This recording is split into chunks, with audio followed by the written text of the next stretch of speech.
اعوذ باللہ من الشیطان الرجیم بسم اللہ الرحمن الرحیم۔ آج کی ویڈیو کا موضوع ہے حضرت اسماعیل علیہ السلام کی عظیم قربانی۔ مقربین بارگاہ الہی کے ساتھ اللہ تعالیٰ کا معاملہ وہ نہیں ہوتا جو عام انسانوں کے ساتھ ہے۔ ان کو امتحان و آزمائش کی سخت سے سخت منزلوں سے گزرنا پڑتا اور قدم قدم پر جاں سپاری اور تسلیم و رضا کا مظاہرہ کرنا ہوتا ہے۔ نبی اکرم صلی اللہ علیہ وسلم نے فرمایا، ہم گروہ انبیاء اپنے اپنے مراتب کے اعتبار سے امتحان کی صعوبتوں میں ڈالے جاتے ہیں۔ ابراہیم علیہ السلام بھی چونکہ جلیل القدر نبی اور پیغمبر تھے، اس لیے ان کو بھی مختلف آزمائشوں سے دوچار ہونا پڑا اور اپنی جلالت قدر کے لحاظ سے ہر دفعہ امتحان میں کامل و مکمل ثابت ہوئے۔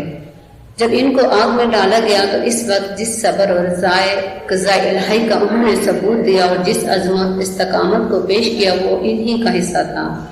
اس کے بعد جب اسماعیل اور ہاجرہ علیہ السلام کو فاران کے بیاباں میں چھوڑ آنے کا حکم ملا تو وہ بھی معمولی امتحان نہ تھا۔ آزمائش اور سخت آزمائش کا وقت تھا۔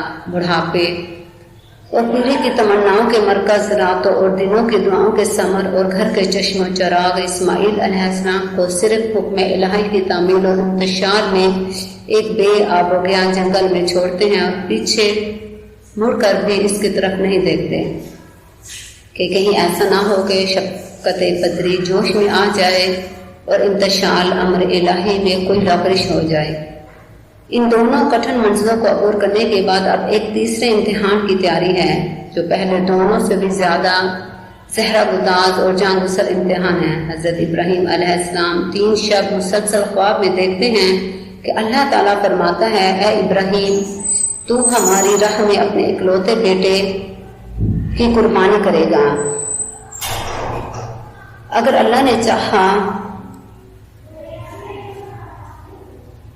انبیاء علیہ السلام کا خواب رویا یا ساتھ کر وحی الہی ہوتا ہے، اس لیے ابراہیم علیہ السلام رضا و تسلیم کا پیکر بن کر تیار ہو گیا اور خدا کے حکم کی جڑ سے جڑ تک یہ معاملہ تنہا اپنی ذات سے وابستہ نہ تھا بلکہ اس آزمائش کا دوسرا جز وہ بیٹا تھا جس کی قربانی کا حکم دیا گیا تھا۔ اس لیے باپ نے بیٹے کو اپنا خواب اور خدا کا حکم سنایا۔